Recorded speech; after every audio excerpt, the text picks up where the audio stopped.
Hello and welcome to Office Hours with Bill Jennings from Klamath Community College Distance Learning. Today I want to talk about a review for you on solving quadratic equations.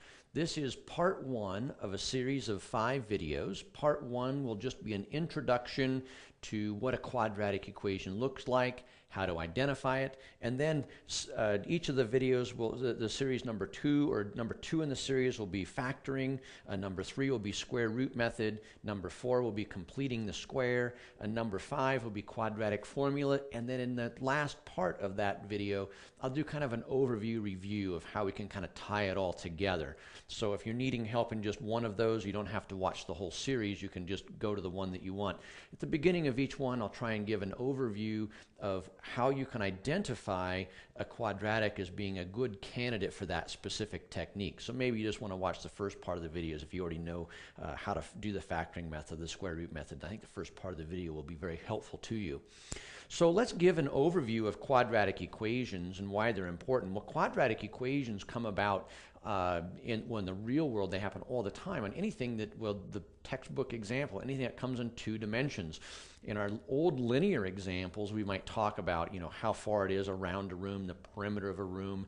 But if I want to solve any problems that involve the second dimension, the area, I'm going to have to deal with a length and a width, and I'm going to have this squared piece. I got area that comes in square, and I'm going to have to deal with those kinds of problems. It happens in all kinds of other places also, but that's just kind of the easiest one to throw right out there for you.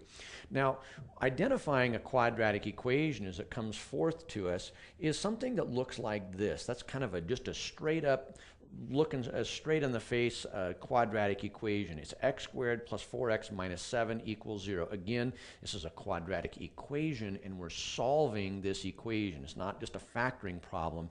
This is about solving. Find the x's that make this given statement to be true. That's the solving moment. Now this differs from things you might have seen in the past.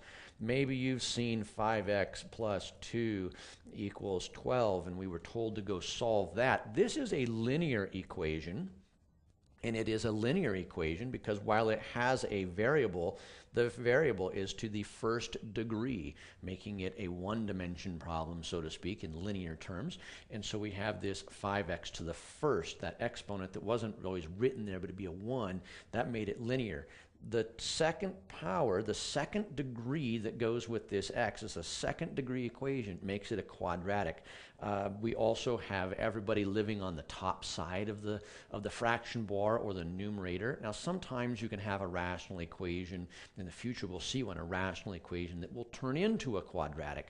And that's really, quadratic equations will begin to just appear out of the blue. You'll see this equation, you go, that's not a quadratic equation. Then all of a sudden you do just a couple of things to it, and yeah, bam, you've got a quadratic equation. So identifying them is really important because once we've identified that we have a quadratic equation, then we can provide the good techniques for solving this equation. So this is quadratic because it's x squared plus 4x minus 7 equals 0, very nicely set up for us. Now, while this one isn't in the standard form, we do have 5x squared equals 20x. This is still a quadratic because what I have is a second degree equation. I've got that x to the second power. I don't have any negative exponents, and I've got an x to the second, and I don't have an x to the third. It's a whole separate style of problem. It's a polynomial, but it is not a quadratic. Quadratic is going to be x to the second. Now this one here is still quadratic. It's kind of hiding behind this binomial that's being squared. If we expand that 2x plus 3 squared, if we expand that out, I'm going to get 4x squared plus 12x plus 9, and that negative 7 is still there. And if I clean that up, you'll see that that creates a quadratic equation also. Then the last one here, just a matter of getting everything on one side. If I want to put it in that standard form to get things going, I could move everything to one side, and we'll talk about those strategies in just a moment.